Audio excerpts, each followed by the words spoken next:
Let's be real about the Rooney Rule. It's really a Rooney Rule. That's why we're being real about it. Shout out to the name in the name Rooney Rule who actually applied it and is still applying it to this day. So shout out to the Rooney, shout out Mike Tomlin. That's all I got to say. Yep. Well, we got a guest on today, man. I got Ryan Haskett, man. How you doing, my guy? What's up, guys? How y'all doing? Good morning. Just got up, man. Got my meditation in. I'm good to go. Like, what's up with it? What we talking about? What we on today? Dang, it's all Gucci over here, man. Took. You know, it's all vibes over here, brother. I call you brother because you actually are one. And, you know, it's something we talk about, you know, a lot. Of course, we're going to talk about Jookin. But I got to ask, bro, and I need you live. Are you the most turned white boy in the city? Facts. Me and Chandler Parsons moved out, you know what I'm saying? And nah, facts. It's been that way forever. Like, what are we talking about, man? Come on, like this is the reigning. I've won like 6 or 7 championships in a row. You know what I'm saying? Like I'm Bill Russell in the city right now. You know, like as far as that. That's a big name. Yeah, like you know. You Bill Russell, bro, but now for real, people know you like you've gone viral multiple times. I'm pretty sure you lost count on how many times you've gone viral. As far as Jookin goes, bro, if you could, for our audience who don't really know what Jookin is, could you break down what Jookin is and the history of Jookin? Yeah, for sure. Memphis Jookin is Memphis's own born and raised street dance that was born in the late 80s, early 90s when hip hop music first hit Memphis. When Memphians first started making their own hip hop and rap beats and music, DJ Spanish Fly, DJ Zerk, all the old heads, all the OGs started making their own music. Memphians created their own dance. And today what we're doing is we're just carrying on that legacy and tradition and just trying to keep it alive because Memphis music hadn't slowed down a bit. And what's happened is Memphians have continued to evolve the style and keep the culture alive. And that's basically what we're doing with Memphis Jookin. So you muted too. You muted, my guy. Speaking of evolving, y'all were able to come together as a community and actually present a tour, not only for the city of Memphis, which y'all will be having going on next week, which started, but y'all will be going around the nation. Like, how did y'all come together and how did that come about? Right. So one of my business partners and one of the legends and stars of Memphis Jookin, Lil Buck, has been doing a lot of great things around the world. He's gone on several international tours with Madonna and done a lot of things like the first AirPods commercial a couple years ago, like just a groundbreaking artist, you know what I'm saying, from Memphis. And so he's partnered with a music group up in New York called Cami Music Group. And he's been doing a lot of theater tours the last few years in the States, just basically like coming out of the music industry and just being like, yo, I want to be a dance artist. And so I'm just going to create straight dance shows and not be underneath the music industry umbrella because, like, man, listen, I'm just as good at what I do and he's just as good at what he does as Justin Bieber or Chris Brown or Michael Jackson was at what they do in their industries. Dance just needs to be built up as an industry and not be living underneath the film, TV, and music industries. And that's kind of what we're working on, specifically as artists and entrepreneurs and everything. So yeah, so he partnered with them and just the same way he's booked his other tours, you know what I'm saying, with his other shows and things. Like he's just invested and found partners to support us and basically write a full-on like stage show, Broadway show or whatever type show that we hope can be on Broadway or whatever at some point. And get all the sponsors and all the people that we've worked with throughout the years, you know what I'm saying, to back us, from Nike sponsoring our shoes and Jordan sponsoring our shoes to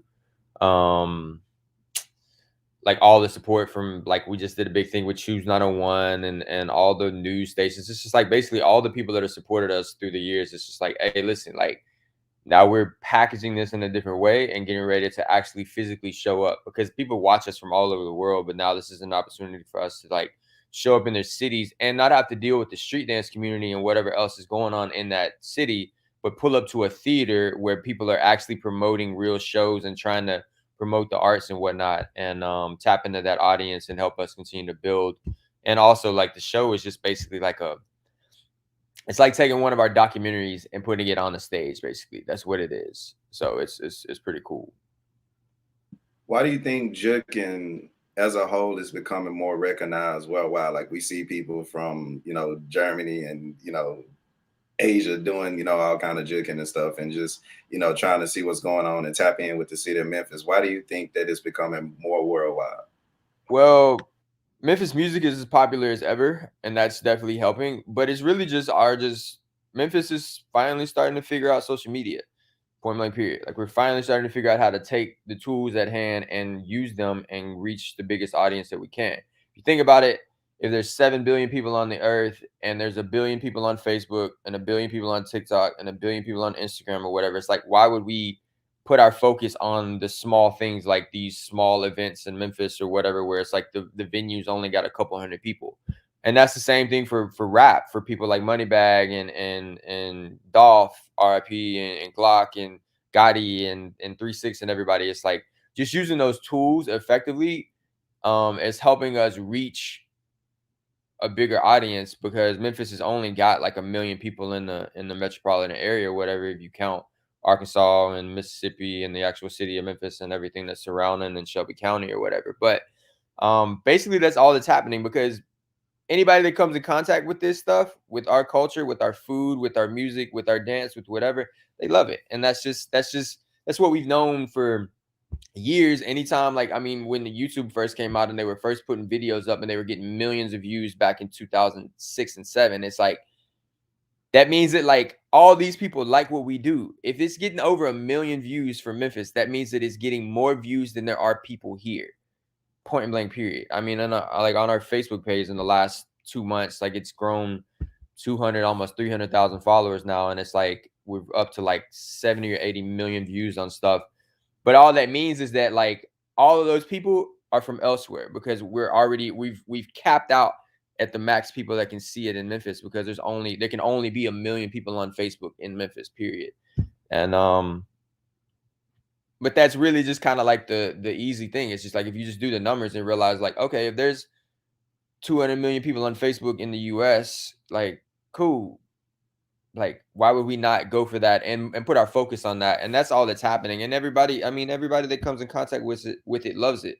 You know, the same way, like when they hear a Dolph song or something, like they love it because it's just raw and it's dope and it's unique and everything else. And it has that soul and flavor to it that, you know what I'm saying, you can get, you definitely can see the TikTok-y, the cheerleader type choreography thing, or, you know, even just like the watered down stuff that comes out in the rap industry and stuff sometimes, you know what I'm saying? It's just like, we don't water down shit in Memphis. Like, that's just not gonna happen. And so you're gonna get something raw and authentic and real anytime you look at a Memphis artist or a piece of art from Memphis, whether it's from music, dance, even like graffiti and all the other artists and stuff that we have coming out of Memphis. Like, it's just, you know, we just keep it real, and like people around the world respect that, you know. Yeah, I got definitely a couple more questions. What do you think could help progress the movement? More of social media pushing, like more of just focusing on like on that side of things, and just not being trapped into like, let's cater to the Jookers in Memphis, and let's cater to what we do in Memphis, and let's argue with each other, and let's do the crabs in a bucket mentality of like, Memphis, like, what's going on here? Like, I care about like if Tevin, if you got really on to me about something that was going on and yada yada yada, I'd be like, okay, great, but like, that's one person and one opinion in the city, and it's not that it's not valuable, but there's 1 billion people on Facebook. Like, let's get this art form out. You know what I'm saying? Let's get it to as many people as possible and spread it. And keep it as authentic as we can, of course, and keep it real. But like, let's just focus on the bigger picture. And I think that like that's just something that we're finally starting to realize. I mean, this has been a 5-year process of like really harping on social media for me, since I created the Memphis Jookin Instagram account, and now we've like spread and got the TikTok going and all this other stuff, and just like really focusing on that. And that's why we're booming. You know, these theaters are booking us because they look on our Instagram and see that we've got 100,000 followers. It's like, oh, well, they probably got followers in Phoenix, and it's true. But put the Phoenix show up, or we got people buying tickets in New Hampshire and Berkeley and all these other places, and Charlotte, where we have a show in April. And it's like, That's just because we're using social media. These people are not in Memphis. They probably will never visit Memphis. It's the same way with like the Grizzlies and Ja. It's like there's only 18,000 seats in the FedEx Forum. One Ja highlight will get 18,000 views, you know what I'm saying, in 10 minutes on any social media platform.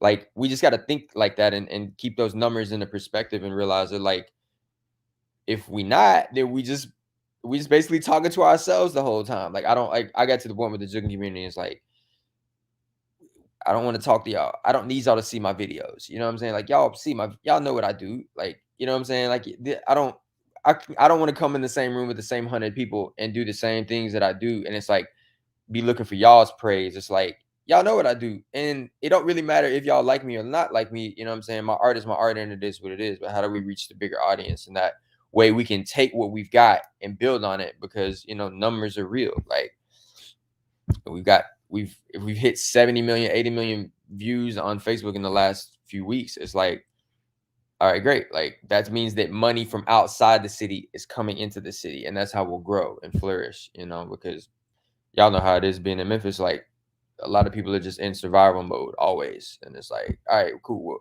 the folks in Miami ain't in survival mode. Give us some, you know what I'm saying? New York, y'all ain't in survival mode. Break us off, son. Y'all like what we do? Break us off. Phoenix, y'all in this?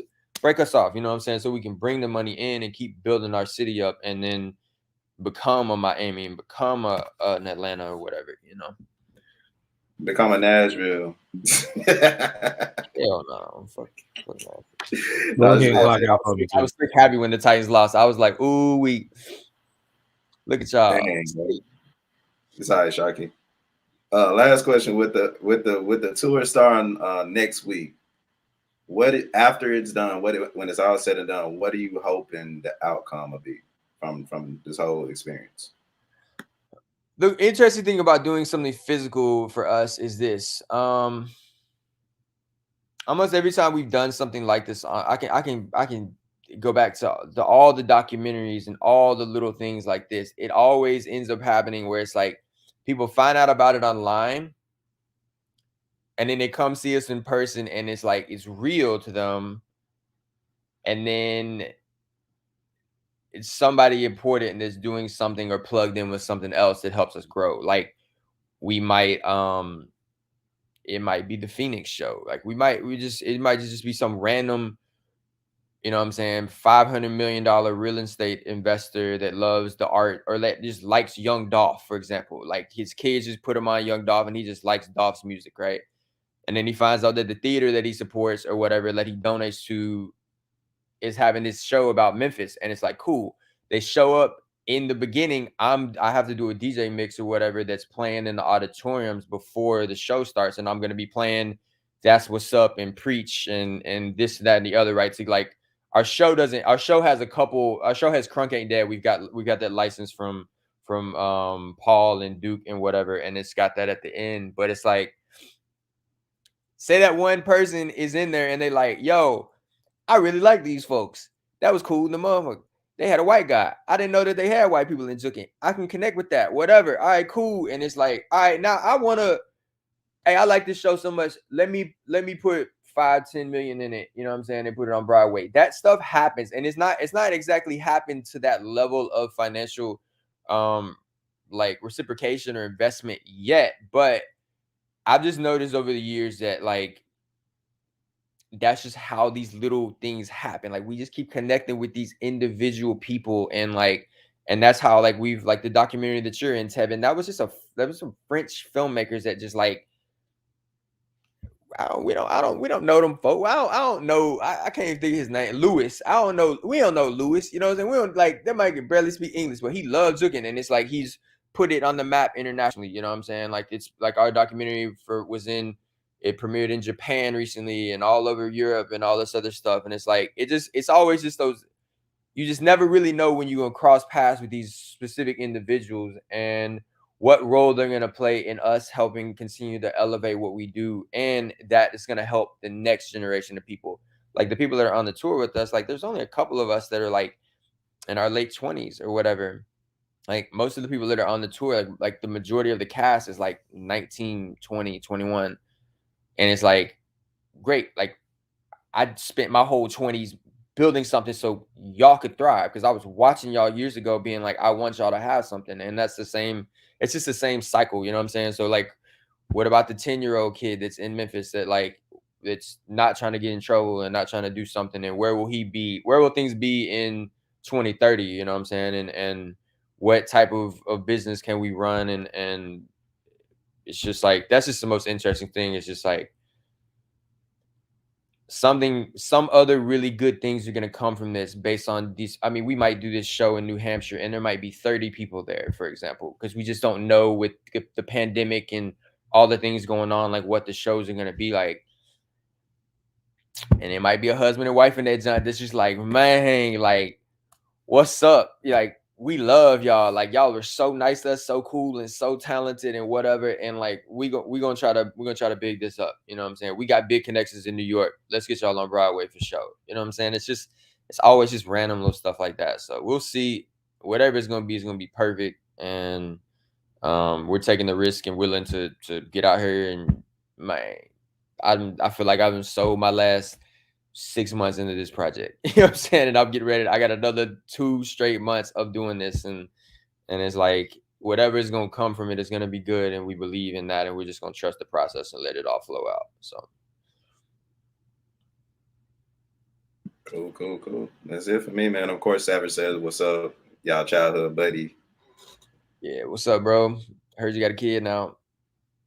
That's crazy. That's crazy. I saw that online the other day. It was like, man, I knew you was a kid. That's crazy. We get old. That was like a mind-blowing experience of like, I remembered that was crazy. Like, that's crazy. Yep, man. Ryan, man, appreciate you coming on. But real quick before we move forward, Pub, where they can follow you at, and Pub the show for next week. Yeah, for sure. So you guys can follow me everywhere at Ryan the Mind TV, like the brain. That's my little nickname or whatever, and just whatever. And you can follow me everywhere with that username. Type that in on TikTok. I've got like 50,000 on there. Instagram, Twitter, everywhere, whatever. And then make sure you follow at Memphis Jookin, Jookin, like booking or cooking or looking or whatever, right? And so we kick off the tour next weekend, February 11th and 12th. That's Friday night and Saturday night at the Orpheum Theater, downtown Memphis on Main Street, Beale and Main Street. And we're almost sold out. We've got a special discount code going right now. If you go to find the show on the Orpheum's website and go to Ticketmaster, click the unlock button and type in Jookin to get 50% off your tickets. Tickets are selling like crazy. Memphis is a last minute town. We're gonna get another 500 tickets sold on like Friday and Saturday. Like people know about it. We've been on every news channel, everything. Like we're performing at the Grizzlies game on Tuesday night. You know what I'm saying, to promote the show. Like, it's not gonna be sold out. And like we've been saying on these news articles and things, like real Memphians support Memphis Jookin, real Memphians support positive things in the city. We got enough nonsense and crime and violence and hatred and all that other stuff going on in the city. Like, bro, show up, support real Memphis culture. We doing this for y'all, and we want to make sure that we kick this thing off in Memphis from the sense of like, man, y'all just gonna be proud. Like, y'all, the folks they gonna be in there like, bro, this is crazy. Like, this is crazy. It's just gonna be crazy. Like, I mean, I can point out like 1,000 things that are going on in the actual show. Like, I got this crazy solo in the beginning, like my stories in there, like how I was the weird white guy, like that couldn't get it, that was laughed at and yada yada, but then found like a OG, like my partner Dr. Rico, to teach me. And then the moment when I got cold or whatever, and I was at a session and I like went crazy and everybody went crazy, like, oh my God, this white dude, like, like he actually can do it now. Like, that's in there, like all these crazy little, it's just amazing, man. The history of it, like shouting out DJ Spanish Fly and talking about like breaking down Memphis music, like from a musical standpoint. Like there's this scene where like we like take beats apart and like we just dance to the hi-hat, tick tick tick tick tick tick tick, and then we dance to the bass, and then we do this. Like it's gonna be really cool. And like for Memphians, man, we just want to have things that are from Memphis to be proud of and support. Like, and that's really cool. And also just like, man, just support.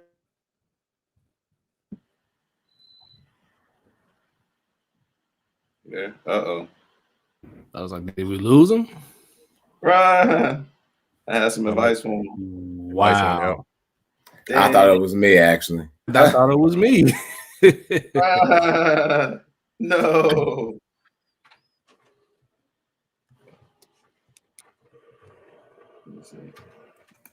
Oh, good thing this is live. So y'all ready? Can y'all hear me? Yeah. Yeah, we good. Just keep it moving until he finds his way back. Let's just. Yeah, you good with that? Sheedy is on you, man. Yeah. Cool. Hello. Yeah, I was waiting for the. Oh, Hello. good. Let's get Ryan back in. Okay. All right. All right, there you go. Yeah, my internet just went crazy. But long story short, man, if you support Memphis culture, if you support anything in Memphis is positive, show up. It's gonna really make y'all proud. It's gonna really make y'all happy. And it's a big deal. Like Tevin has been at those events where there's 20 people there. And it's like, it's amazing, but it's only 20 people there. You know what I'm saying? It's like, how do we get the city behind this? How do we get the world behind this? And we're finally starting to accomplish that. And man, it's gonna be crazy. Like Tevin, you're gonna be this when you're in the Phoenix show. I can't wait to look, bro. Oh man, it's gonna make just you to smile. see something and be happy to see it in high school. You know what I'm saying? Like watching people. We used to have talent shows, of course, at East, and like some of the coldest Jookers.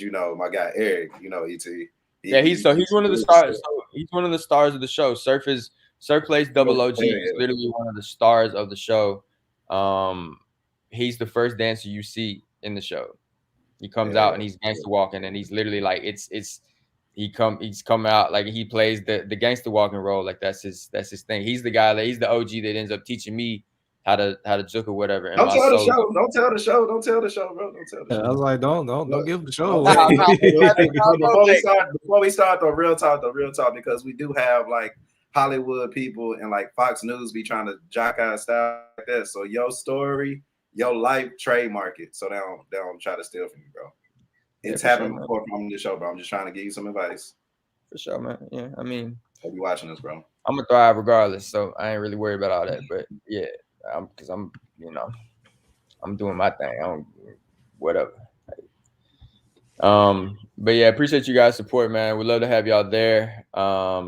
Yes, yeah. Savage knows I started dancing like when I was in 5th grade. It's crazy. Yeah, I had somebody in my 5th grade class tell me like, I remember when you started dancing on the playground and everybody was laughing at you and you was like, bro, I don't care. I'm finna get good at that. It was a girl that like I come into contact recently. I'm like, that's so long ago. I don't remember. I just know once I found dance and I got into it, I was for real about it and I didn't care and I was gonna get it and it was what it was. And yeah, that's just how I am. I'm just but I appreciate y'all. If y'all need tickets or whatever, let me know. You know what I'm saying? I would love to have y'all's families out and whatnot. Like I can definitely help facilitate that. You know what I'm saying? And yeah, it's gonna be great. And appreciate y'all's support for sure. For sure, man. If y'all need a reminder, I got it at the bottom ticker. Go to Ticketmaster or Orpheum Theater. It's gonna lead you right to Ticketmaster. Search Memphis Jookin, the show. Tap the unlock code, unlock. Type in Jookin for 50% off the show to check out Ryan and the other Jookins in the city. Put on an amazing show next weekend. And do it now, because I'm telling you, I'm seeing these tickets and them tickets is going. Like they going.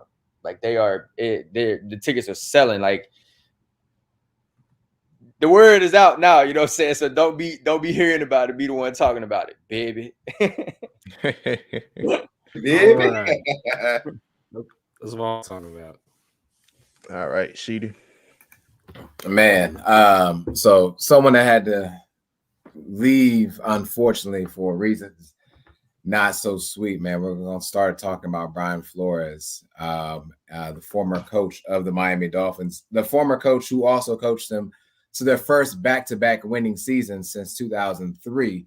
By the way, that's almost 2 decades long of being the laughing stock of the NFL.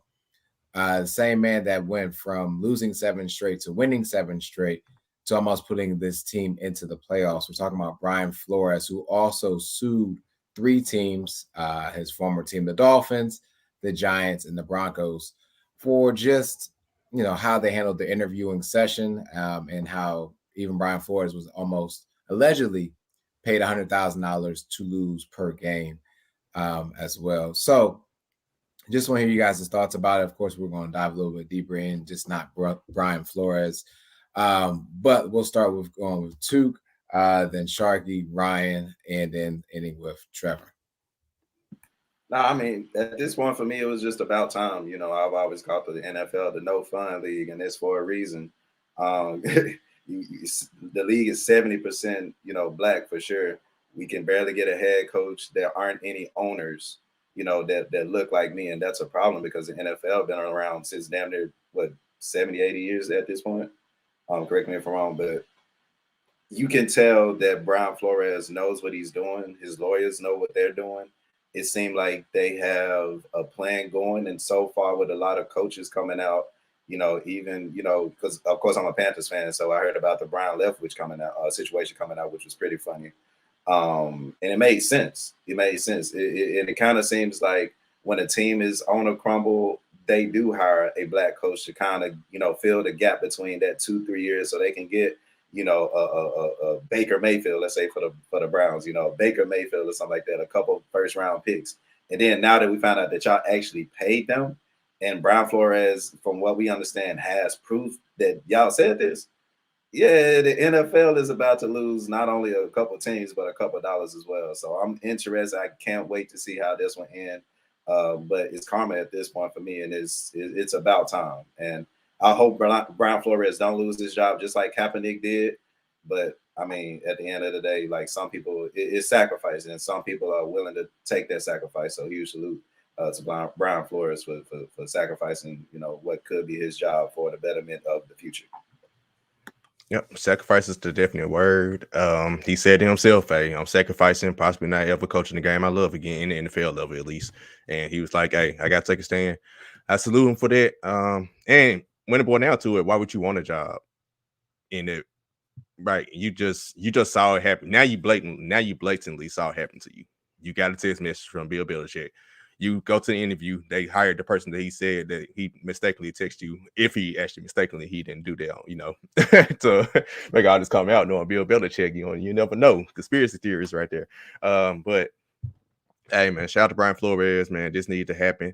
Hopefully, something comes of it. Ain't nothing like I think how Ryan Clark was saying on NFL Live. It really boils down to you got to change the intent and the heart of the owners, and you can't. I don't know. It's the impossible way for that to actually happen. They probably gonna find another way to hijack, blacks from getting jobs and stuff. But we just gotta hope for the best that something change does come, that something actually comes of it. But shout out to Brian Flores for taking the stand. He's gonna be good. Like he's gonna get a college job. Like I said earlier, why would you want an NFL job after all of that?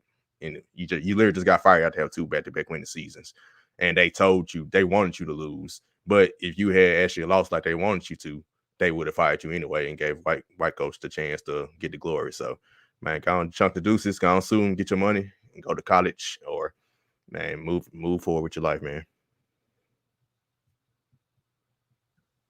I think it's about time this stuff is happening, honestly. I think they need to be pulling receipts on people, calling out the blatant racism, the institutional racism that is in almost every industry in the world, especially in the United States. Sucks, I think it was smart. I think the way that they pulled it on February 1st was smart. I think that it was like genius. Like they're gonna hit I think it was genius to do it that way. And I think that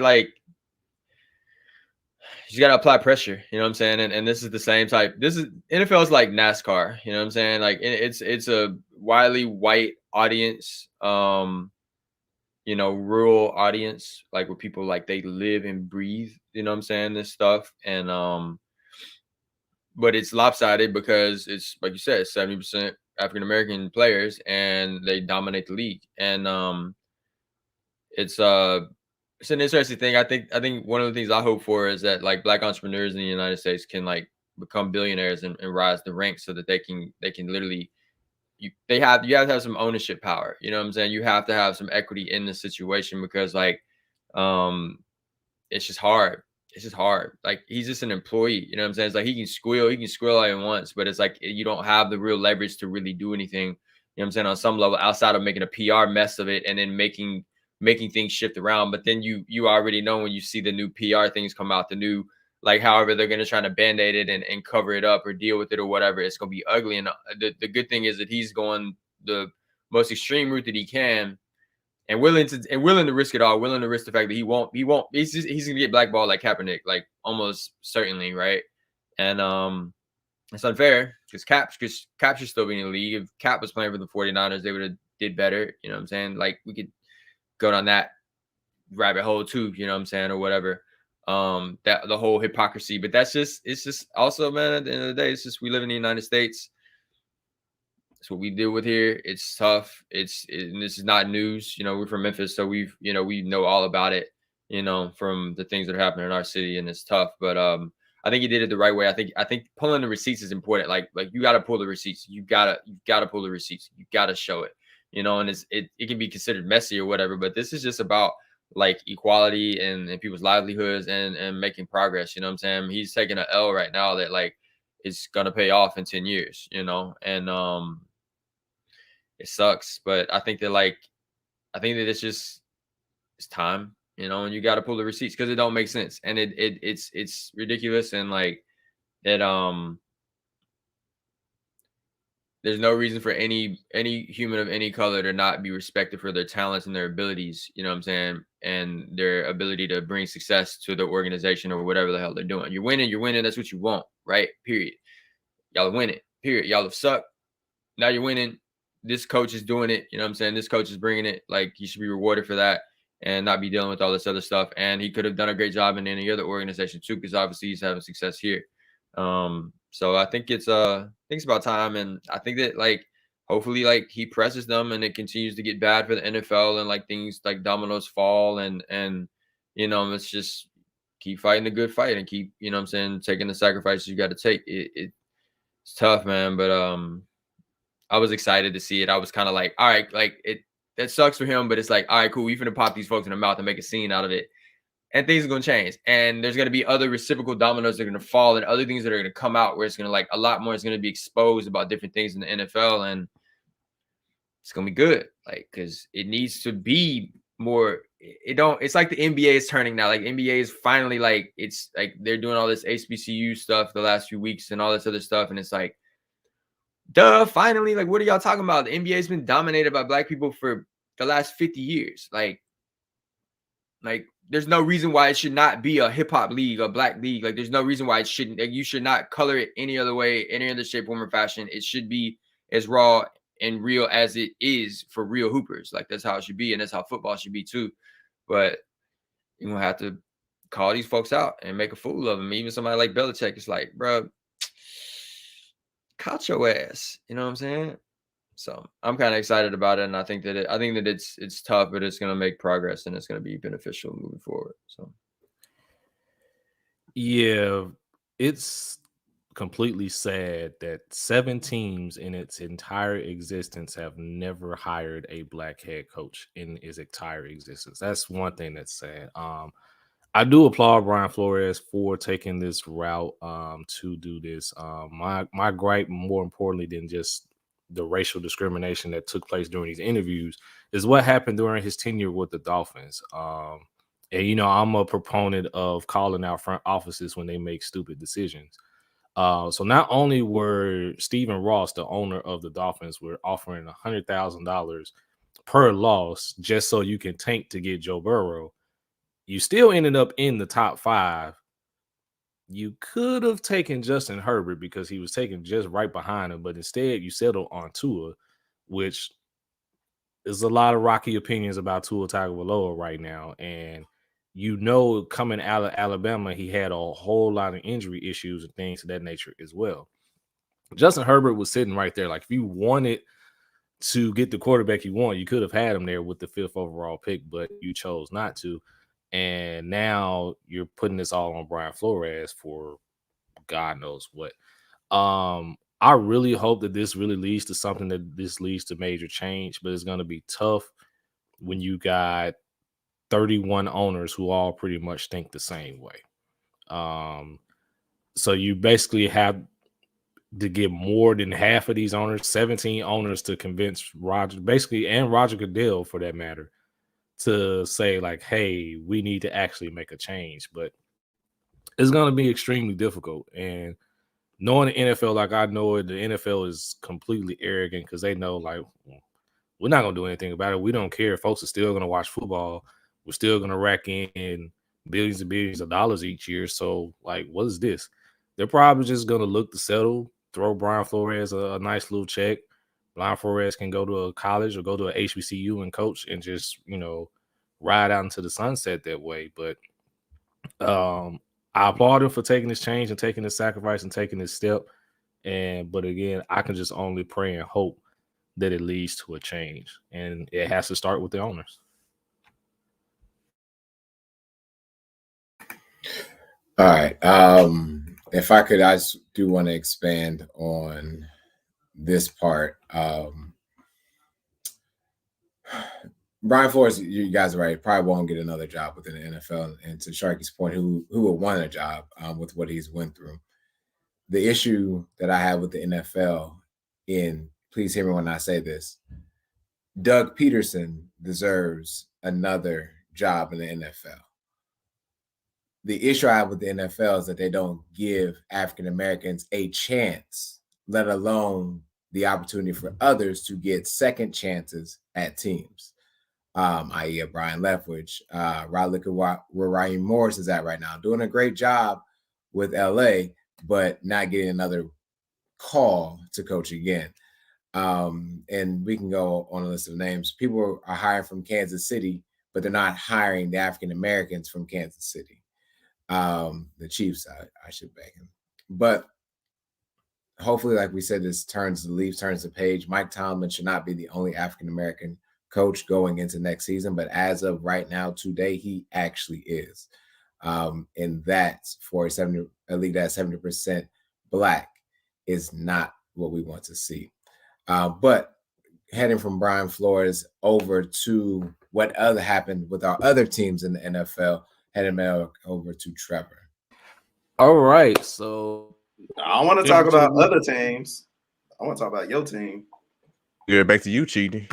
Oh, well, before we get to let's talk about your team. Hold on, talk about other people's team. Yeah, bro. Okay. 2021 season wrap up for the Dallas Cowboys. Finally. You've been hiding, bro. You ain't nothing going on. You just been hiding.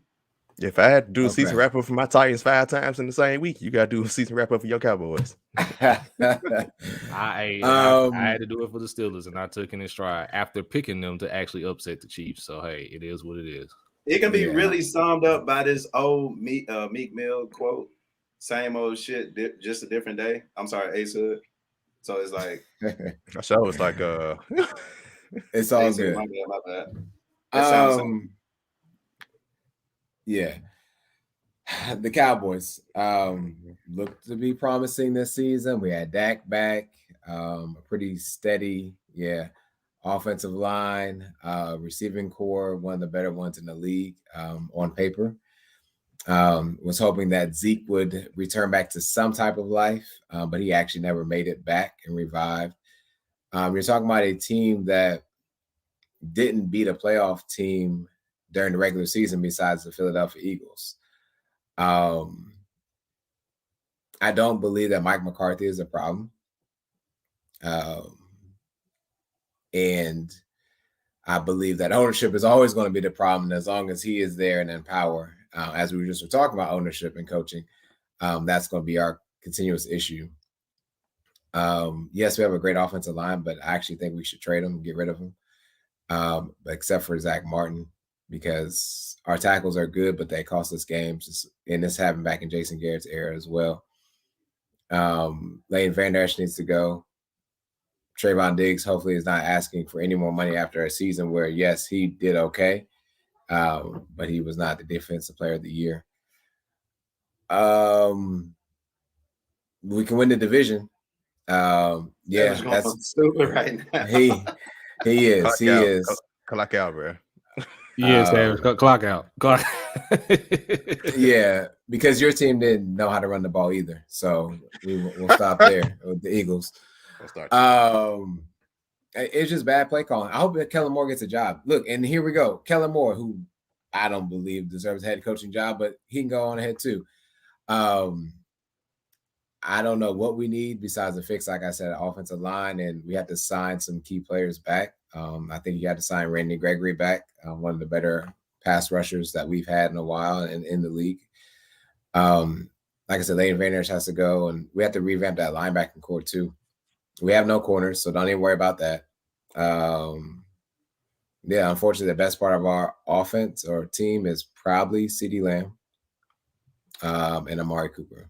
I don't think Dak is of the greatest talent, but I think he's top 10-ish. But when I say top 10, I'm talking about 10, 11 within the league right now. And unfortunately, he has a massive contract that holds us back from doing what we really need to do. And Zeke's had too many injuries below the waist at this point, and I don't know how much more he's got, and they really need to feature Pollard more. That's all I got. I don't know what other questions we got for me, but I think we can still win the NFC East if you want me to be honest with you, until Washington, until the Commanders get a quarterback, until the Eagles know how to call plays, and until the Giants have a coach. I think that we can still win the NFC East. I feel like all our teams got the same question. Quarterbacks. Literally. Yes. All of our teams. Well, at least with the three of y'all have quarterbacks. We don't have a quarterback as of right now. That's the best situation. Which is why we at the Senior Bowl right now trying to decide between Malik Willis and Kenny Pickett. So, that's actually good. Y'all not stuck with the quarterback no more. Y'all can actually get y'all pick of the litter now. Yeah, that's true. That's true. Don't be scared to go to Derek Carr. Don't be scared. I would love to have Derek Carr, but I think he's not going anywhere. He's not leaving Vegas. Hey, Sheedy, somebody said they'd rather have Zeke from Power than Zeke. Bro, did y'all know he a singer? You saw it? I saw a video on YouTube yesterday of him singing, bro. I was like, "Is this Zeke from Power, bro?" He got the blind hair now, bro. Yeah, I would too. Actually. All right, man. Let's go and move forward to the actual teams that made. All right, so now we're getting the championship weekend. So if you guys were under a rock, for those that don't know, Super Bowl 56 will be between the Cincinnati Bengals and the Rams of Los Angeles, where for the second time in a row, a team with the host stadium will be hosting the Super Bowl wearing their beloved away uniforms, which is hilarious. But before that, we'll start with the AFC Championship, which was the earlier game. The Cincinnati Bengals, after being down 21-3 in the first half, pulled off a miraculous comeback to take the game in overtime over the Kansas City Chiefs, 27-24. We can start with Sharky and just go on the order on the screen. I just want to get you guys' thoughts on the AFC Championship and what this means going forward for both teams. Man, shout out to the Bengals. Shout out to their defense.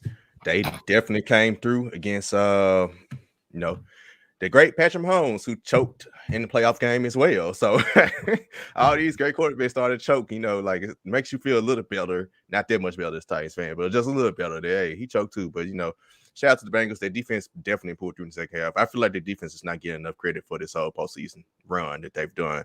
They take advantage of their turnovers. When they get a chance to get an interception, they get it. Like, they not dropping picks. That's how Jimmy G got to the NFC Championship game, because his opponents, the team went against, dropped the picks. Right? The Packers won a game. They just caught one of the interceptions he gave them. But that's neither here nor there. But shout out to the Bengals, man. Their defense kept them in each time when Joe Burrow threw the pick. I was like, dang, you give Pat Mahomes another chance. Defense got the ball right back. Like, each time they kept getting the ball right back to him. So, man, shout out to the Bengals. Contrary to other Titans fans, I was going for them because, hey, we lost to a team that win the Super Bowl. Hey, that make me feel a little bit better. Then, right? Otherwise, they hate them. So, man, shout out to the Bengals, Joe Burrow and them. They got a bright future. Scary for the rest of the AFC. He was scary for the Chiefs, like the way they just beat them. Like, so, watch out for the Bengals for years to come. I was excited watching that game. I watched it, I think, from like cover to cover, and I like the Bengals. I think it's cool for them. I've been seeing the comparisons between the Bengals and the Grizzlies, which I think is an interesting thing. The small market team that's been, bad for so long. The Grizzlies ain't been bad for a long time, but you know what I'm saying, just like not having much success or whatever. I kind of felt like Mahomes definitely choked. I definitely felt like the Chiefs I felt like it was very similar to the Titans. It was like they're supposed to win, y'all the better team, but y'all just basically gave it to them and gave them an opportunity to win it, and then they basically grinded it out and won. You know what I'm saying? And it was an interesting play I saw at some point in like the end of the third quarter where there was like an interception that I thought the Chiefs had, and where Joe was like running down towards the sideline and threw it like just trying to throw it out of bounds, but threw it like straight down, and the guy caught it. It looked like he caught it, and I thought they should have challenged that. I thought there was some weird. I thought it was kind of similar to the Titans thing, where it's like there's some weird things from like top to bottom, like coaching decisions and stuff. They're like, it's just like, what are y'all thinking? Like, why aren't y'all aren't taking them seriously enough? And they gonna get y'all if y'all play with them. And then Mahomes definitely choked. I mean, he had the first interception that was overturned in the overtime, and then he immediately the next play threw another interception. It's like, yeah, bro, you just like. Choked, bro, and it sucks. So I think it's gonna be really interesting. I think the AFC is gonna be tough the next few years with the Titans. I think the Titans shouldn't necessarily blow it up. I mean, I think that it'd be great if they could upgrade the quarterback position, but I think the AFC is gonna be tough, man. I don't think the Chiefs are going anywhere. They signed Mahomes to that lifetime contract basically, so he's gonna be there. And I mean, can't write Cincinnati out, can't write the Titans out, and everybody else in the AFC. Yeah, and I definitely agree, Ryan. The Chiefs did get cute. Yeah. Like it's just like it just felt like that was everything that's gone on in the playoffs so far has been like that, like to a degree. It's like these teams that think they're supposed to be there, like they feel entitled or whatever, like, and bro, like there's some playoffs, man. Like they know y'all's plays. Like we've been watching y'all all year. It's gonna get tighter. Like things are gonna get tougher, and you know what I'm saying? I think it was cool. And I'm actually rooting for the Bengals in the Super Bowl. I don't like LA, period, just because it's LA. Like, so I don't really like anything that deals with LA, to be honest with you. So I'm like, all right, these some folks that ain't supposed to be here. These are the underdogs. I'm definitely going for the Bengals. You know what I'm saying? Shout out Josh Shiesty.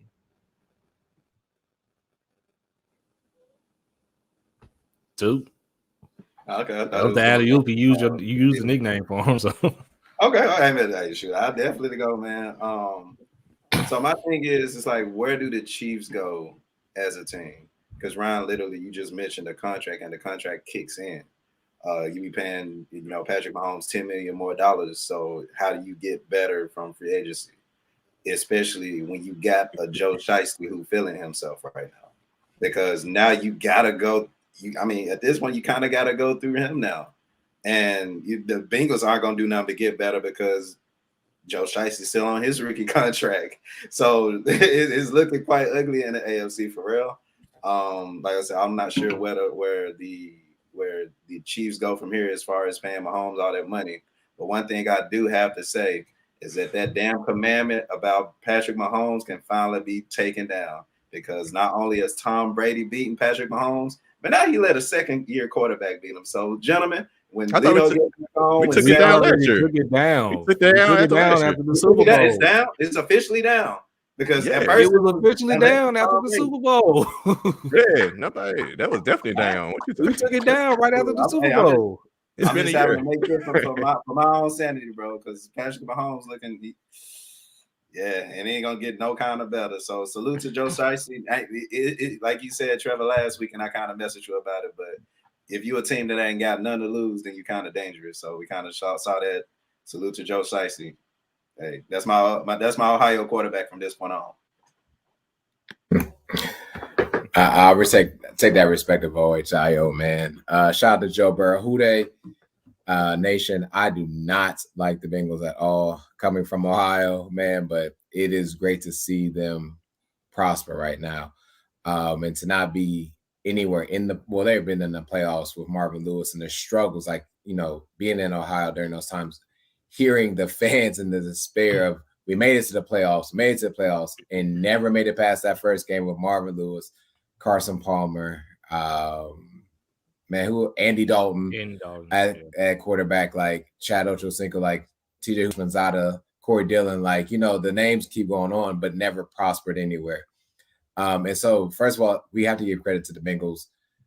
They beat a 10-7 Raiders team, then went on the road to beat a 12-5 Titans team, and then another 12-5 Chiefs team, the number 2 and the number 1 seed in consecutive weeks.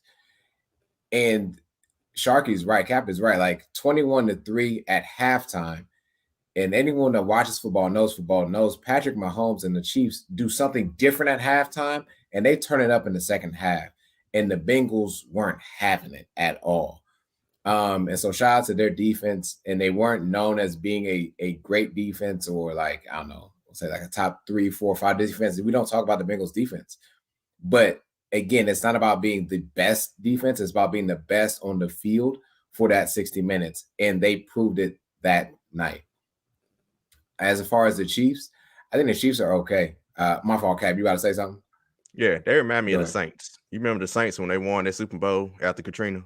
Their defense wasn't that good, but they forced turnovers. Yeah, they were opportunistic. They made stops at key times. That's exactly what they remind me of. Yeah, exactly. It's just about timely plays, man. You never know when the interception or fumble is going to be there. But as I was saying about the Chiefs, 12-5. I don't think this team. Yes, you do pay Patrick Mahomes more money next year, right? Yeah. But also the TV deal also goes into effect as well here really soon, where you'll have some more cap space as well. But as long as you have Patrick Mahomes, Travis Kelce, and Tyreek Hill, you're okay. I'm not saying that they are going to always. Apparently not. I said okay. Four straight AFC championships. They gonna they're gonna make it now. They're not. They can't win past. We couldn't get past Tom when he was there or whatever. But when you talk about the AFC, Buffalo, New England, if they can get it together, you're talking about this Cincinnati team. If the Ravens had their quarterback, who knows where they would be. Tennessee's going to be talked about, and Kansas City's there, along with, even in their division, the Chargers and the Raiders. I'm not saying these teams are going to be the AFC contenders or what have you. I'm just saying that the AFC is going to be tough for the remainder of years. And for the team that no one really saw being in the playoffs, let alone representing the AFC before the start of the season, with the Cincinnati Bengals, who becomes this team next year as well. So shout out to the Bengals for that, man. Yeah, most indeed. Kudos to the Bengals for this little journey that they've been going on throughout this AFC playoffs. This game for me was more, again, all credit to the Bengals, but it's more so about the Chiefs. You have a 21-3 lead going into halftime with the weapons that you have on the offensive side of the ball. For some reason, you just start overthinking. The Chiefs were doing a really, really great job of establishing the run in the first half, and for some reason, they just went away from it. And to Sharky's point, and the Saints comparison, that Super Bowl team with the Saints is perfect to describe the Bengals defense. They may not be the best as far as how many yards they give up or things of that nature, but they get a lot of takeaways and they know how to cash in on those takeaways, which is very important. In the NFL. So kudos to the Bengals for actually getting to the Super Bowl.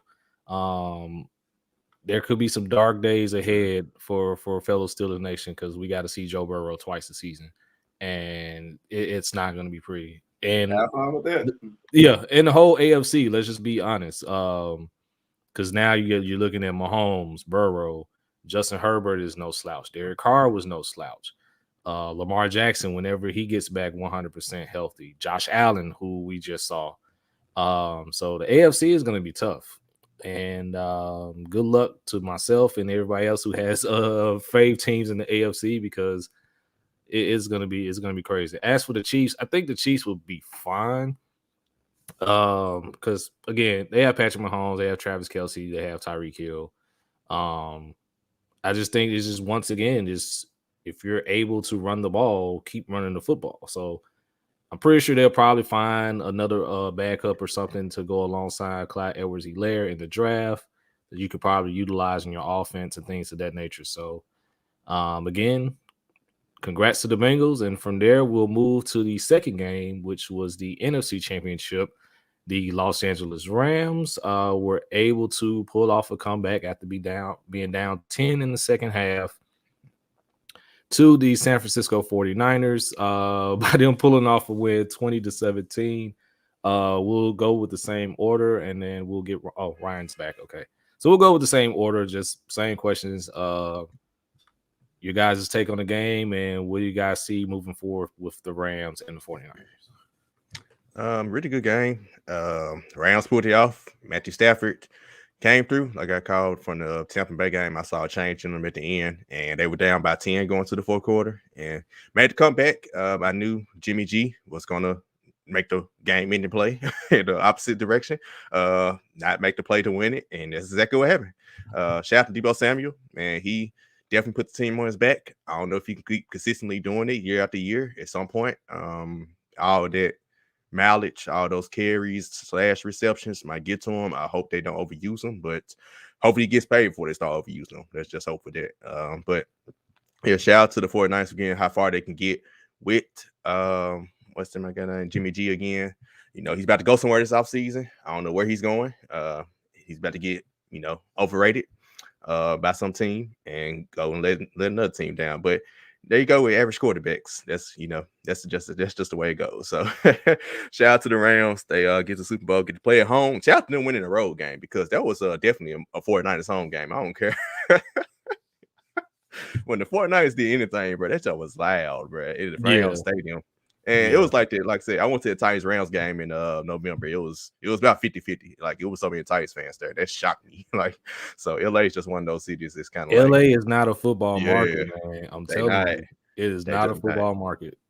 Not at all. So although we're saying it's home game for the Rams Super Bowl, it really ain't. It's just a normal Super Bowl. It's a Super Bowl on a neutral site. They're really going for the halftime performance. Exactly. Well, the people who can afford it, because you see the ticket prices, $6,000 to sit in those. Six racks for a nosebleed, man. I'm good. That just keep going up every year. I don't understand, bro. Like, and that jump be full too.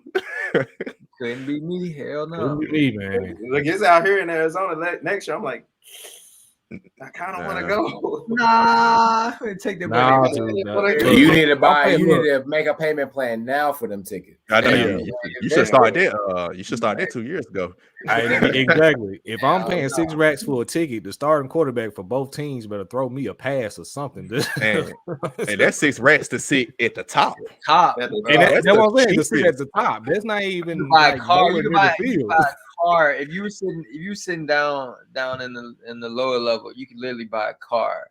Yeah, like, nice car, like fresh off the lot. You know what I'm saying? 40,000, 35,000. Like, yep, 40,000 for 4 hours of nonsense. You know what I'm saying? Basically, Super Bowls be up and down. It's a Super Bowl. The Super Bowl be up and down, man. Super Bowls are so unpredictable to me. Even the halftime performances the last few years, they've been rough. It's been weird. I hope this was great. I really do. I hope it's one of the greatest moments in hip hop history, like for LA and the West Coast hip hop culture. I hope they come correct. You know what I'm saying? Because if the Rams come out there and lay an egg, it's gonna be ugly. And they come out there and BS too. This is gonna be ugly. I was excited to see the Rams win. I thought that the 49ers. Jimmy G's is he garbage. He garbage. Like, he garbage. Like, I don't like, they got so lucky getting there. You know what I'm saying? Like, Aaron Rodgers was garbage the week before. I have a little bit of a tie with the Jookin community to Odell. He's a he was messing with my young homie Future and JR a couple years ago. They were out hanging out with them and dancing with them and teaching them Jookin and stuff years ago. So he seems to be a cool dude. I've heard nothing but nice things and good things about him as a person. So his family. So that's cool, and I'm excited for him. And then it kind of just seemed like, all right, finally one of the teams that's actually good, that's supposed to be there, that's that's locked and loaded or whatever. Like it's like they did it, you know what I'm saying? And didn't let Jimmy G sleepwalking himself into the Super Bowl. It's just insane. Like, how can you have a quarterback that's that bad? Like that just it's just insane. But I think that's cool. I think it's gonna be interesting for it to be in LA. And I definitely think it should be a pretty good game. I would hope so. I don't think the Bengals are going to lay down at all, and I think that the Rams are a good team. So, I mean, they've got a lot of good players, and they seem to be well-balanced. So it should be a good game. I don't know if Cincinnati will pull it off. I don't know if I go that far. But as we've seen all playoffs, the teams that are favored just seem to just outside of this one team, like, just seem to disappear. They just seem to get there and they just like, I deserve it. We're gonna win, and then whatever. And it's like, nah, bro. Like, I think it would be amazing. I mean, I'm rooting for Cincinnati. I think it'd be amazing if they could win it. I think it would be amazing. But we'll see. And I was just, at the end of the day, when I found out who won the game, I was like, cool, because like I don't want to see Jimmy G like in the Super Bowl. Like, it's just. It's terrible. It's again. Not again. It's just oh my God. Like, no, please, anybody but him, please. Now, I've been since this playoff started, of course, I wanted the Rams to make the Super Bowl just because they're a fun team to watch. Definitely rock with OBJ, especially having to play with the Browns and seeing how he was right, the whole time. And coming to LA and doing his thing. Plus, LA got a bunch of, really good players who, I guess, because in this day and age, they got to win a championship to validate their career. With the Jalen Ramseys and the Aaron Donalds, some of the best at their positions to win a ring. So I think this will be the perfect time. They recognize that this will be the perfect time to do so. I'm just hoping for a fun game to watch. You know what I'm saying? The Super Bowl. I think I actually have to work, so I won't be watching that much, but I definitely have my computer somewhere. Definitely get it in. But it'll be a huge kudos and shout out to Darren Henderson, who can get a ring as well. So I think that'll look good for University of Memphis, Weapon U. So just overall, I got the Rams winning. But Joe Shiesty, I salute you. You definitely did your thing, and you got the world watching as if they stopped watching since you were at LSU, which wasn't too long ago. So, like I said, just want a fun game. Just give me a fun game. Duke just had to ruin it by picking who he wanted to win. Like, I was gonna say, tune in next week. Yeah, exactly. Before, so we can make our picks. I mean, at this point, if you've been listening, like, who I'm gonna roll with. Okay, so tune in next week for to see everybody else. Right. For our he might change it with the injury report if he gets on fan. Yeah, okay. Yeah, he might be. Y'all know how Tuke is. He might lean one way or the other. Yeah. I've said LA been going to the Super Bowl since the playoffs started, and why not pick him? Of course, LA is going to the Super Bowl. The Super Bowl's in LA, bro. Exactly. But you have people who did pick the 49ers. Wow. You know what I'm saying? I'm just saying. I did. I'm not gonna lie. I did. I don't know how you did that. I'll get to it. That Packers game, and it was like, bro, that man, he got a field goal. I mean, they were up by 10 to start. Oh my God, they were up by 10 to start the fourth quarter. I'll get to my explanation. Go ahead, Sheedy.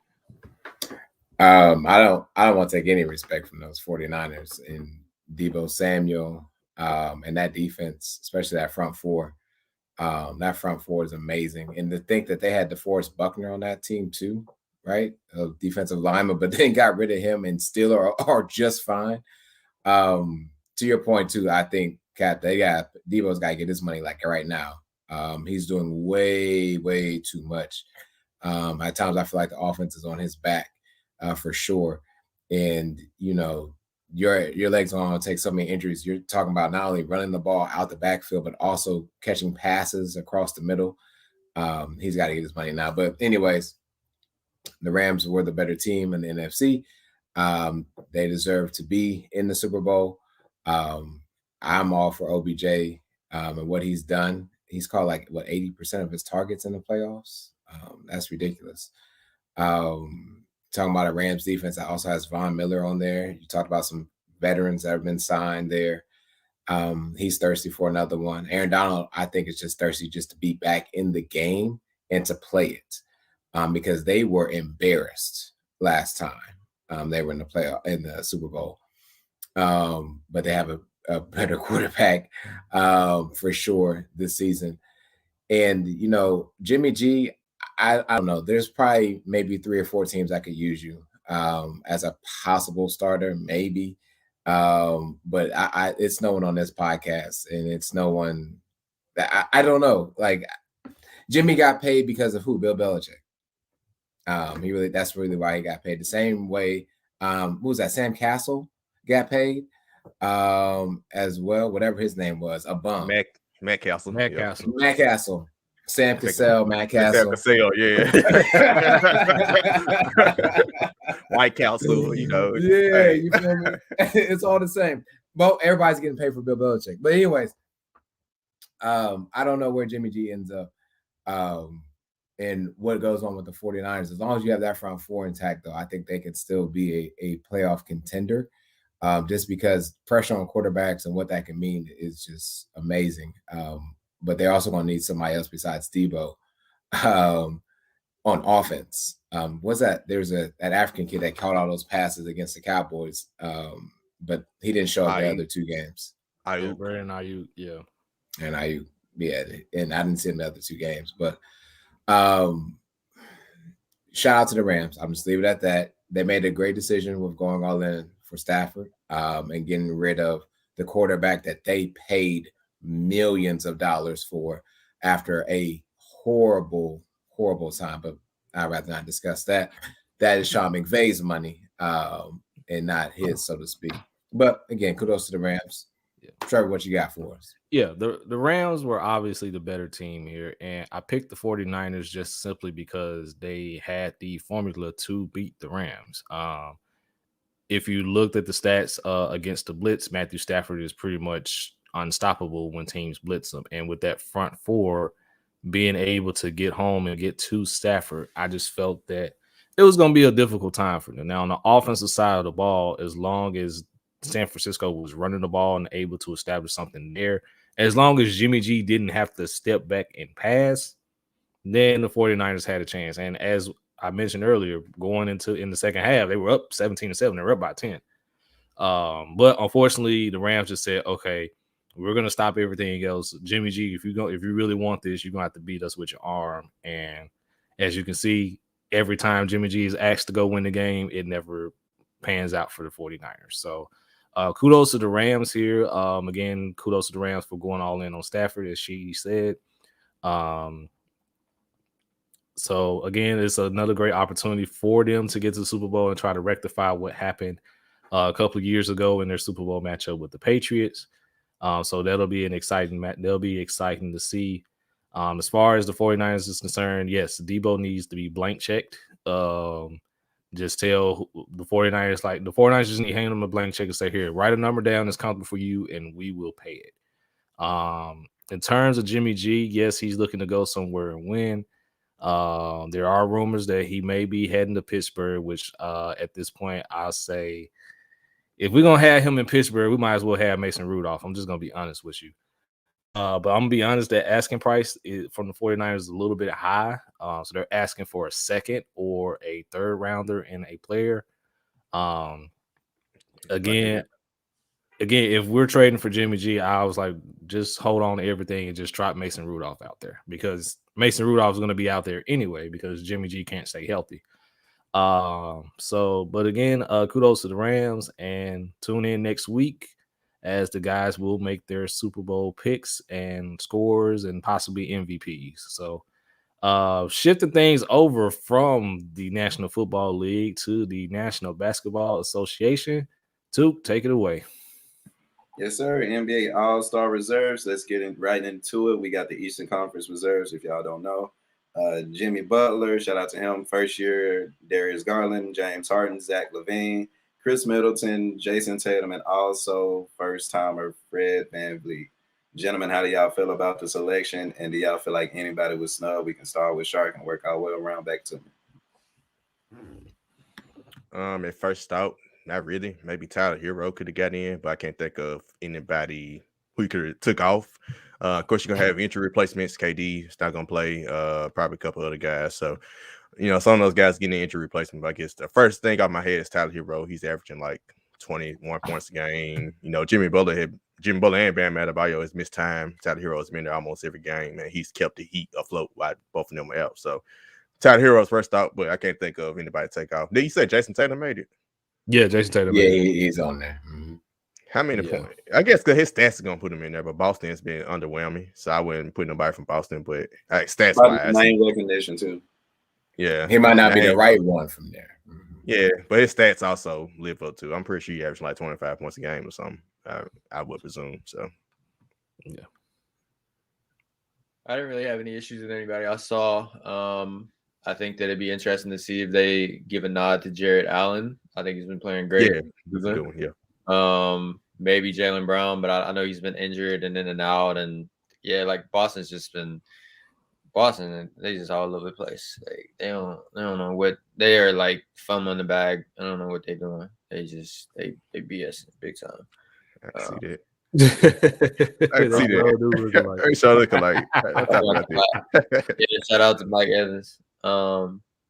Yeah, Fred. I think it's great for Fred. I think it's awesome for him. It's a great story. So shout out to him. Yeah.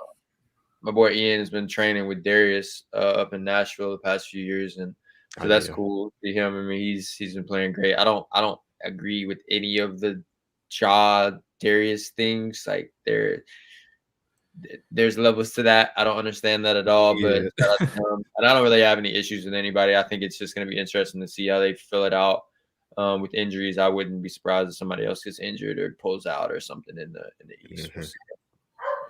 I mean, I initially when I first read it, I was like, I don't have any issues with the reserves. But then now that I looked and thought about it, I was like, too many people got snubbed on the East. The wrong Celtic made it, in my opinion. Should have been Jaylen Brown as opposed to Jason Tatum. As much as we all love Jimmy Butler here, he shouldn't have been there. Like Sharky said, him and Bam has missed time. That should have went to Tyler Hero. Tyler Hero is averaging 20 points a game, which is leading all bench players for in the NBA right now. So he could have gotten a nod there. The Hall of Famer, as Savage refers to him, Fred VanVleet, it was a great story for him. Darius Garland, it was good for him. I think Chris Middleton probably shouldn't have been there either. And I'm surprised that he hasn't been there. And I honestly would have put LaMelo Ball here. What he has done in Charlotte has been nothing much short of amazing. So he could have gotten a nod. Of course, Miles Bridges could have gotten a nod. So if I had to name a snub, it would be definitely Jaylen Brown, LaMelo Ball, and Tyler Hero. Definitely. Those three guys definitely should have gotten a nod over the guys that I mentioned that did. So that's it for me. Yeah, when I think I'm different. When I first saw the reserves, I did have an issue. My issue was like, damn, is anybody over 6'8" as a reserve? And like low key, nobody is. Like, I think Jason Tatum may be the tallest one at 6'7". Yep. But like, there's no love for big men anymore, right? I get it. Joel Embiid, MVP caliber season. I get it. But y'all wanted a positionless voting last episode. I'm sorry, Sheedy, you missed it, but they wanted a positionless voting last episode. Y'all see that? But Sheedy is the one who's complaining about it. Me and Trevor didn't. Yeah, Sheedy's complaining about that. He won last week's episode, so but you're not making a point to us. It was somebody who was going against it. It was what was it saying? It was somebody. Well, maybe Skylar. It was somebody going against it, but we see why. We got a bench. That was Skylar. Yeah, that was Skylar. We got a bench full of guards now. It couldn't have been me. It's coming. What I'm saying is there's no love for the big man.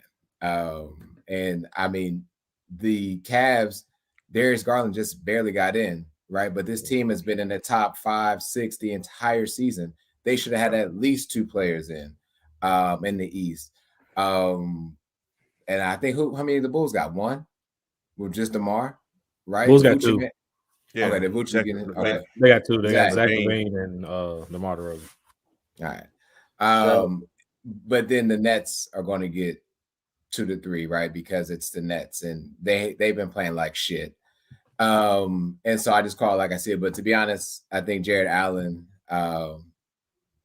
yeah, but I am, and I'm also going to stand on. I think there should have been someone at least above 6'8", as well to be a backup. But it is what it is. It is the game that we're in. Yeah, right. I coach guys that I know shoot threes all the time. That's all they do. I blame Steph Curry. I ain't gonna blame the league. Everyone wants to be Steph Curry, and then no one can be Steph Curry at the same time. So that might be a great segue to the West. The Nets haven't been playing too. Right, they still top 3 in the East. Hey, right. They've been playing like trash, bro. Stop it. They've been playing like trash, dog. They training down. That's funny. You can play like trash and still be top 3 in the East, though. Nah, Brooklyn right now is the 60. No, they say Brooklyn right now. But how many games? How many games though? Like 1? 4. They 4 games for number 1. When KD was around, they were number 1 in the East. Yeah, they were number 1 when he was playing. Yeah, KD ain't here, and you still got two basically between 1.5. 1.5. 6 and 1 is 4 games. Really 1, because they like Kyrie's a half and James Harden half. Harden half. Yeah, it's really half. It's really James should not be a half. Yeah, so let's stop the cap at all. Period. Let's stop the cap.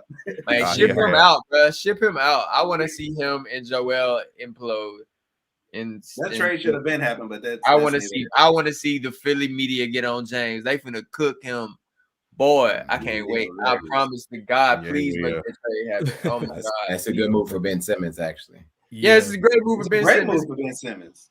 Yeah. Great. It's a trade that should have been happening. All right. Let's get to the West. Get to the reserves. We can definitely get to the reserves. Of course, but for mine, of course, LaMelo Ball should have definitely been on the reserve list. Averaging 27 and 7 is like, I mean, just 1 game out of 7 seed is like he there. So hopefully he gets, whoever's injured spot.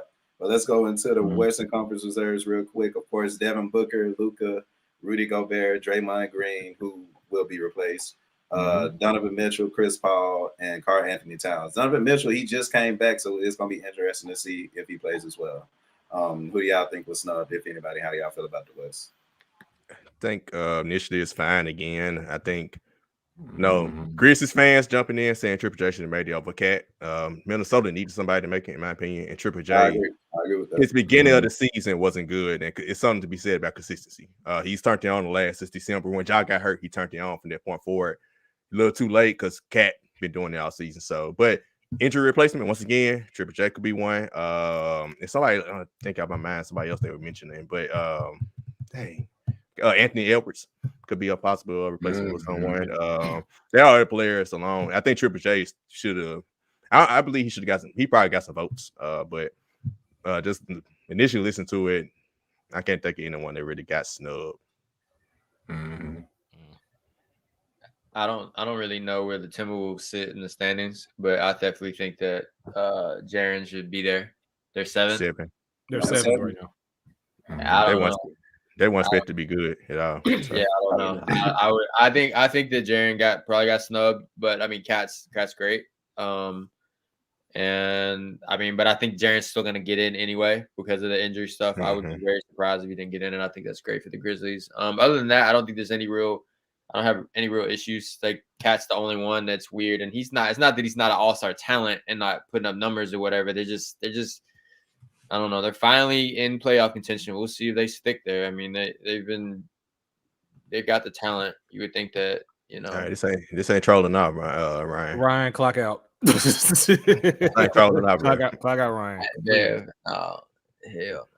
Yeah. Well, for me, man, I'm one of part of Grizz Nation. I really think Jaren Jackson Jr. got snubbed. I think he should have gotten in over Rudy Gobert. Rudy Gobert has missed some time for the Jazz. The Jazz have been trending downward since the Grizzlies have overtaken them in the standings. Donovan Mitchell, as we mentioned, just came back from a concussion. They lost Joe Ingles possibly for the season, and possibly tore his ACL. He gone. Oh, never mind. I'm sorry. He retired, let me bro. He's 34. He might be done. That boy in Australia. Bro, I don't know. I saw it happen. My fault. So yeah, Joe Ingles is out for the season with the torn ACL, and there's rumors going around that Donovan Mitchell is not happy in Utah. It could be wanting out. And his relationship with Rudy Gobert is pretty much soured at this point. So stay tuned on that one as well. But yeah, outside of Jaren Jackson Jr., I really couldn't think of anyone else that got snubbed or who should have been replaced.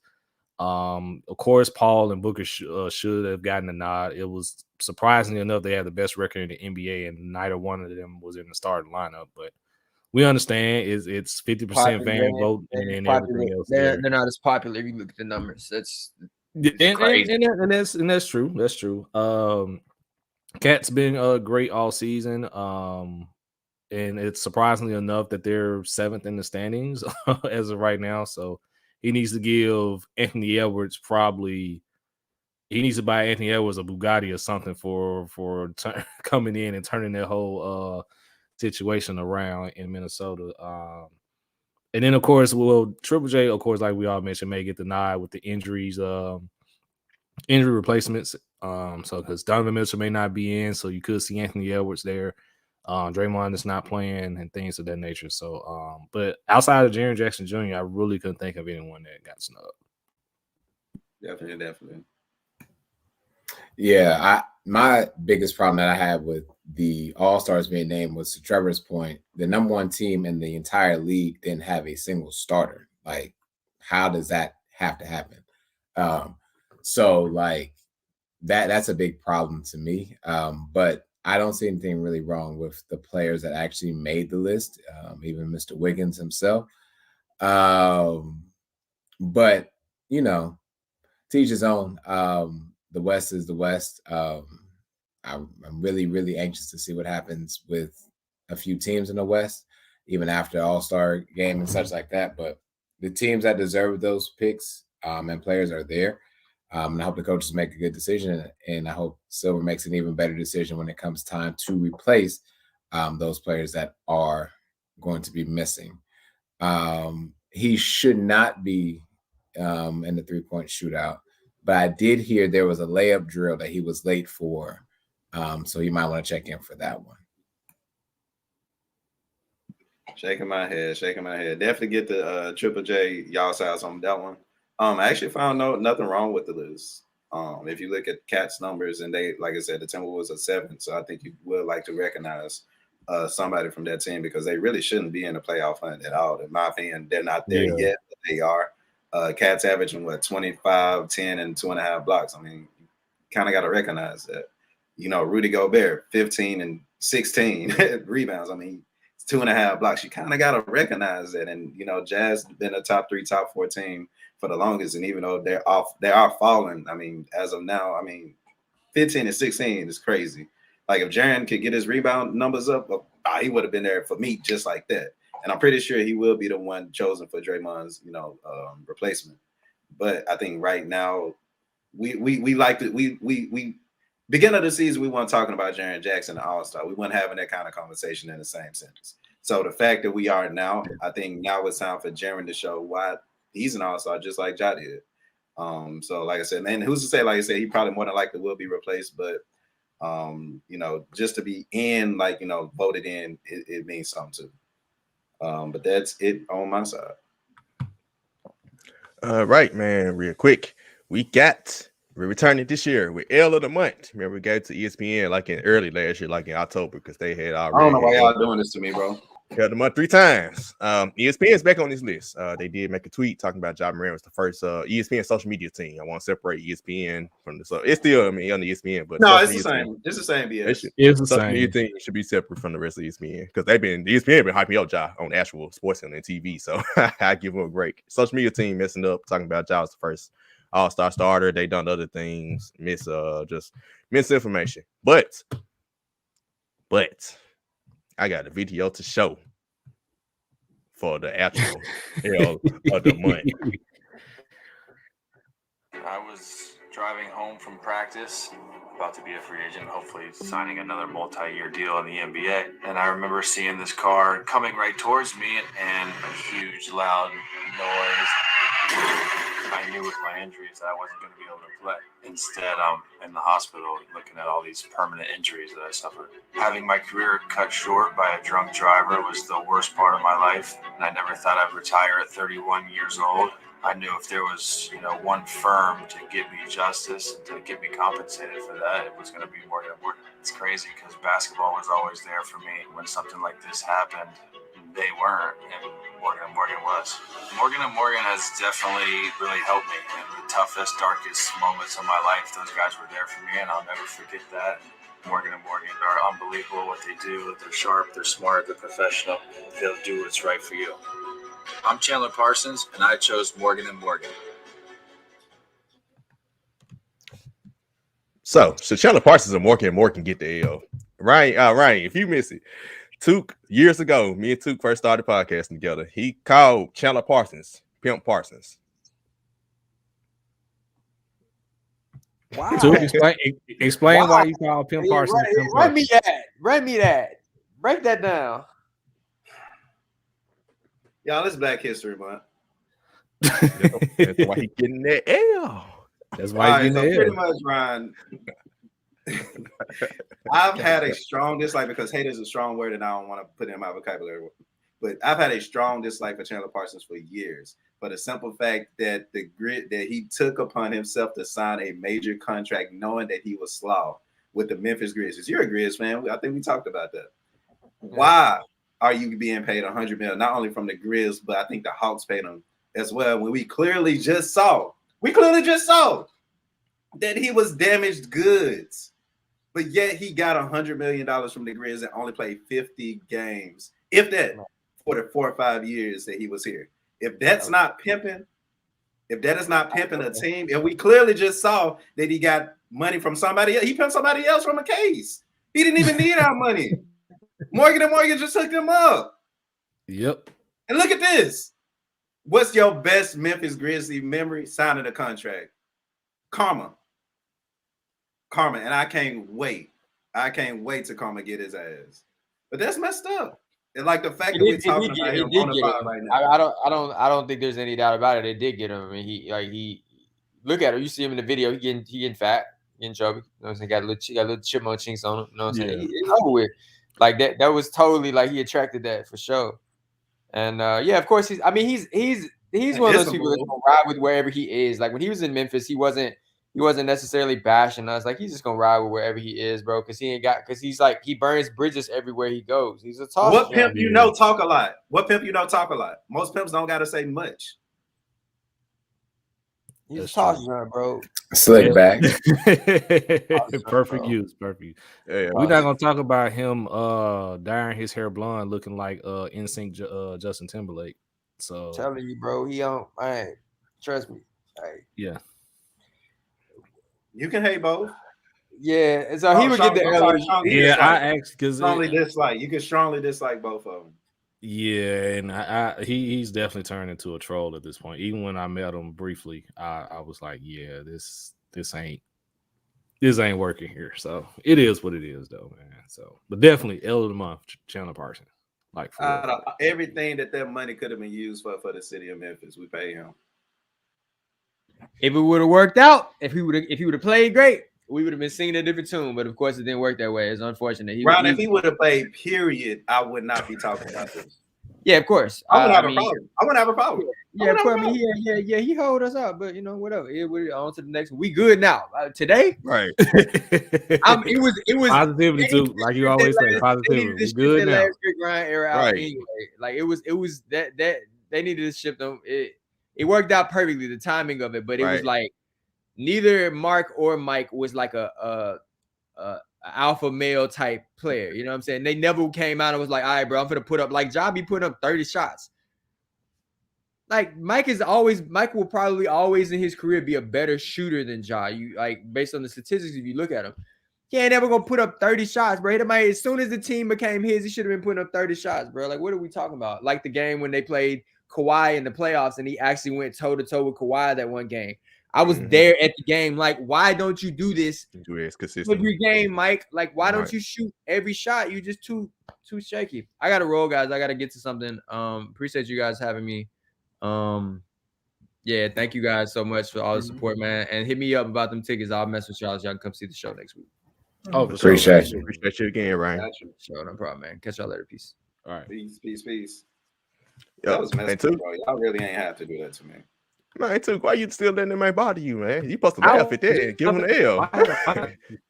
Look at the Grizzlies now. Why are we getting frustrated about that anymore? It still hurt. It still hurt. Nobody need to go to therapy. We got an all-star starter right now, man. Ain't stuff on hurt no more. We got an all-star starter to a second all-star.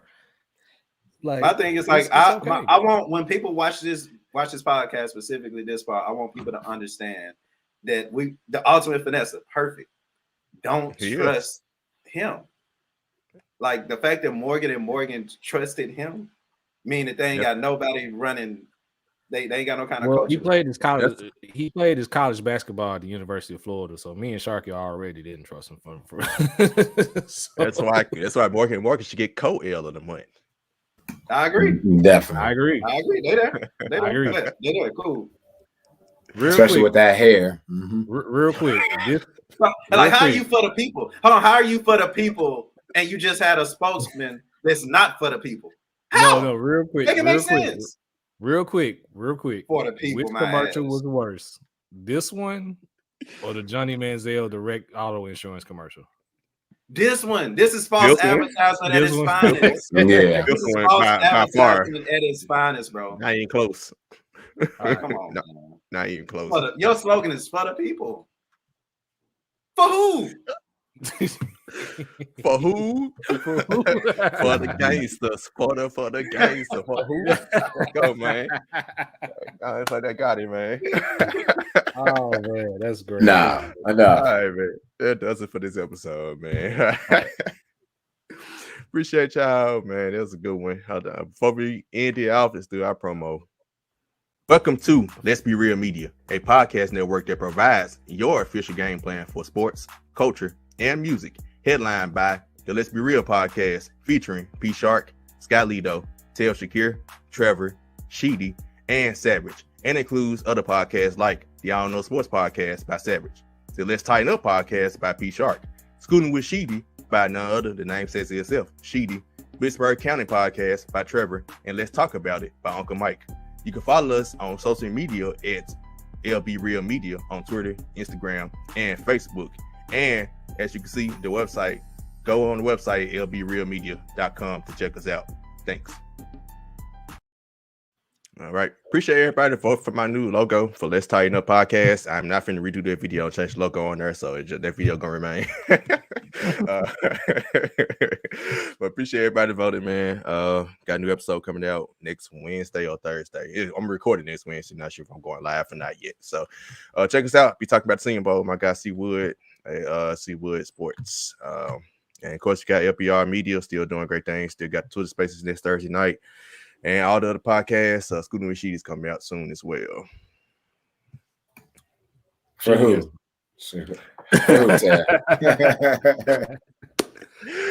All right, man. Till next time, catch us starting 5 Monday, Memphis Grizzlies. Until next time, though, peace. Peace. For who?